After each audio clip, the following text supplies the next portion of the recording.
इस वीडियो में हम vicarious liability of the state के कंसेप्ट को समझेंगे। लास्ट वीडियो में हमने जनरल वाइकेरियस लाइबिलिटी के कंसेप्ट को समझा था। वाइकेरियस लाइबिलिटी के लिए दो कंडीशंस का होना बहुत ज़रूरी है। First, there must be a master servant relationship. Second, the act must be committed during the course of the employment. Let's see, क्या स्टेट गवर्नमेंट या सेंट्रल गवर्नमेंट भी वाइकेरियसली लायबल होती है for the acts of the public servant. Consider these propositions. एक government jeep को एक सरकारी driver ही चला रहा है और उसने कोई एक्सीडेंट कमिट कर दिया, क्या इसके लिए गवर्नमेंट वाइकेरियसली लायबल है for the tort committed by the driver? Second proposition, एक पुलिस वाले ने कस्टडी में टॉर्चर किया है, किसी को कस्टोडियल वायलेंस हुआ है, तो क्या स्टेट गवर्नमेंट वाइकेरियसली लायबल है for the acts of the policeman? एक थर्ड प्रोपोजिशन, एक पुलिस वाले ने किसी को अरेस्ट किया based on some suspicion and उसकी प्रॉपर्टी सीज कर ली। लेटर ऑन वो पुलिस वाला उस प्रॉपर्टी को लेके कहीं और भाग गया, क्या गवर्नमेंट लाइबल है for the tort committed by the policeman? अगर जनरली देखा जाए तो वाइकेरियस लाइबिलिटी के दोनों एसेंशियल्स इन केसेस में पूरे होते हैं। इन सभी केसेस में मास्टर सर्वेंट रिलेशनशिप है और जो टॉर्ट कमिट किया गया है वो भी during course of employment commit किया गया है। देयरफॉर स्टेट को वाइकेरियसली लाइबल होना चाहिए, बट कुछ केसेस में स्टेट फिर भी वाइकेरियसली लाइबल नहीं होता। Therefore, let's understand कि स्टेट के लिए पोजीशन डिफरेंट क्यों है। कॉमन लॉ जो इंग्लैंड में है एंड इंडिया में फॉलो किया गया है, उसमें एक मैक्सिम है, रेक्स नॉन पोटेस्ट पिकेयर, मतलब king can do no wrong. एक राजा कोई गलती नहीं कर सकता, इसलिए वो लाइबल भी नहीं होता। बट इंग्लैंड में ये पोजीशन चेंज हो गई after passing of crown proceedings act 1947। अब इंग्लैंड में क्राउन मतलब किंग या क्वीन या स्टेट लाइबल है for the torts committed by its servants or agents. Now let's look into the position of India. Unlike England, India में parliament ने अभी तक कोई लॉ इनेक्ट नहीं किया है for the vicarious liability of the state. Therefore India में जज मेड लॉ है।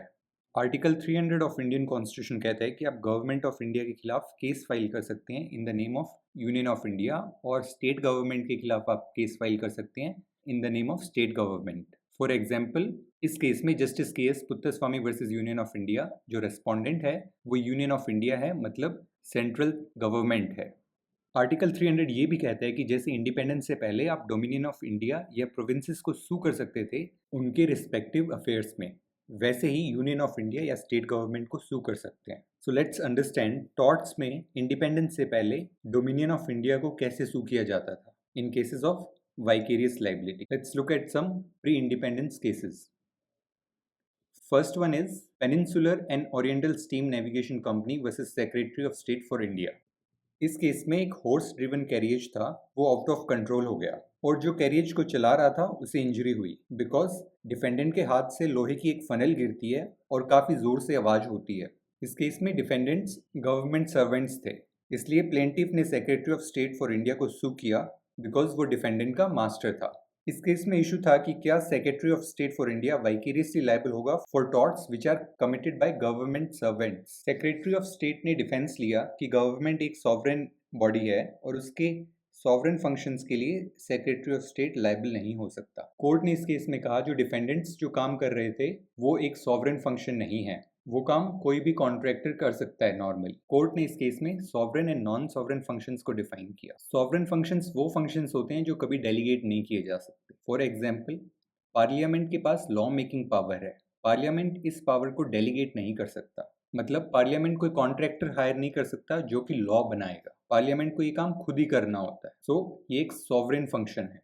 Let's understand sovereign function through a case law. Nobin Chandra Dev versus secretary of state for India. इस केस में प्लेंटिफ एक रिटेल डीलर था, कुछ रेगुलेटेड गुड्स बेचने के लिए उसने लाइसेंस के लिए ऑक्शन में बिड किया। उस ऑक्शन में वो हाईएस्ट बिडर था, बट बाद में गवर्नमेंट ने उसे लाइसेंस नहीं दिया, शॉपकीपर को लॉस हो गया और उसने सेक्रेटरी ऑफ स्टेट को सू किया।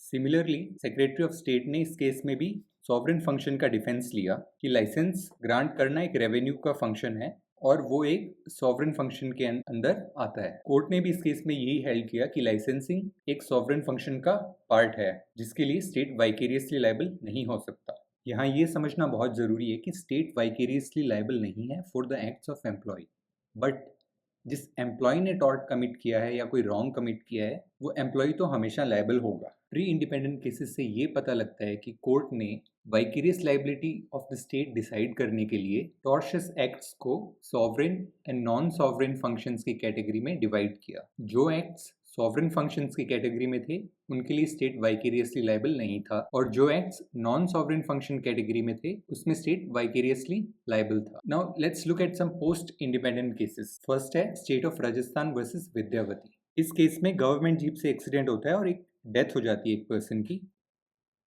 और उसकी विडो और उसकी माइनर डॉटर ने एक केस फाइल किया स्टेट के अगेंस्ट, बिकॉज जो जीप थी वो कलेक्टर के यूज में थी और कलेक्टर गवर्नमेंट ऑफ राजस्थान का एम्प्लॉय था। गवर्नमेंट ने इस केस में सॉवरेन इम्यूनिटी का डिफेंस लिया था कि ये सॉवरेन फंक्शन है, बट कोर्ट ने कहा एक्सीडेंट हुआ था, वो वर्कशॉप से कलेक्टर के घर जाते वक्त हुआ था और वो कोई सॉवरेन फंक्शन नहीं है। जीप कोई भी ड्राइव कर सकता था, और कोर्ट ने इस बात पे भी एम्फेसिस दिया कि जो फ्यूडलिस्टिक नोशन है कि एक राजा कोई अपराध नहीं कर सकता, वो अब आफ्टर इंडिपेंडेंस लागू नहीं होने चाहिए, और इसलिए स्टेट की वाइकेरियस लाइबिलिटी बनती है।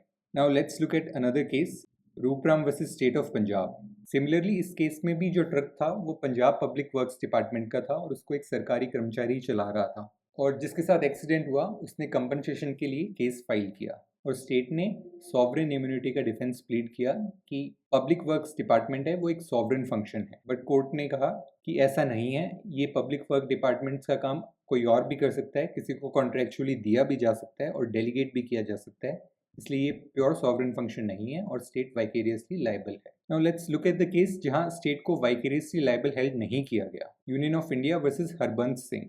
इस केस में जो एक्सीडेंट हुआ था वो आर्मी के ट्रक के साथ हुआ था, और जो आर्मी का ट्रक था वो राशन सप्लाई की ड्यूटी में लगा हुआ था। इस केस में यूनियन ऑफ इंडिया ने डिफेंस लिया कि आर्मी का राशन सप्लाई करना एक सॉवरेन फंक्शन है।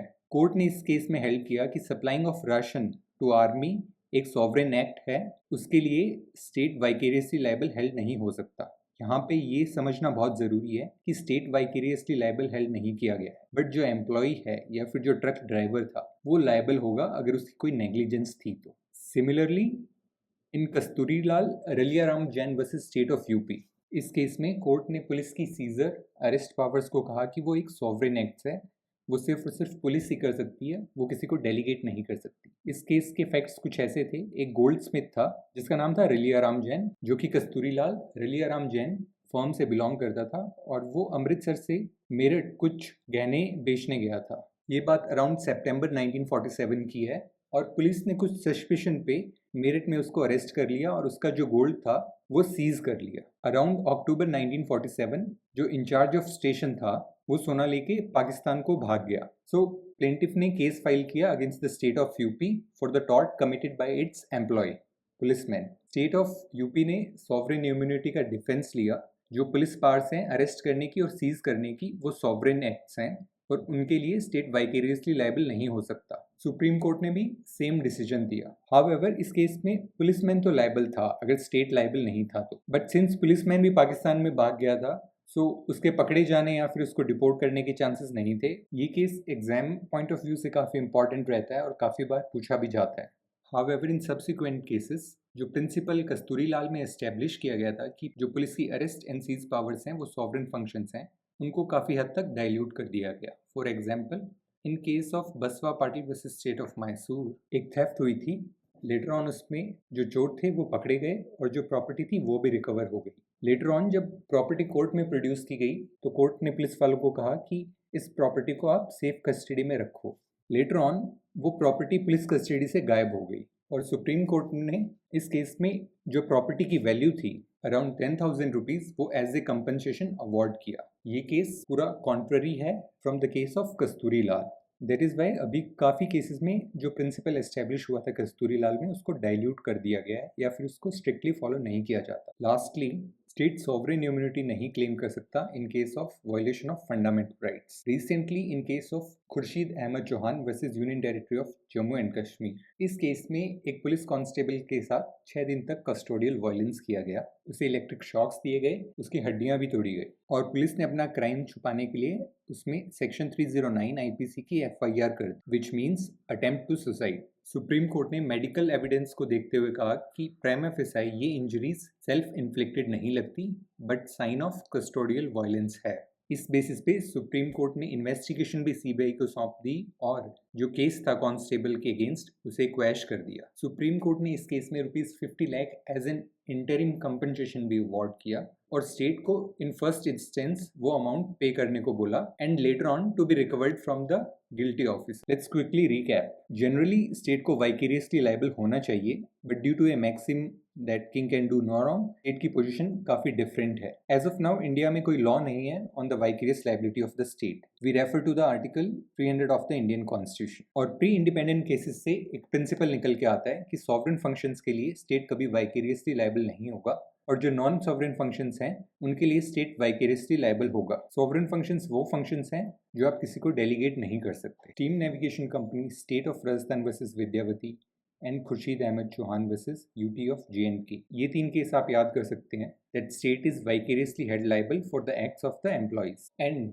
नोबिन Chandra Dev versus secretary of state for India and Kasturi Lal रलियाराम Jain versus state of UP, ये 2 केसेस आप याद कर सकते हैं for the concept that state is not vicariously held liable for the acts of its employees. इन cases में defence of sovereign immunity upheld किया गया था। Thanks, that's it for the vicarious liability for the state. Do share and subscribe for more videos.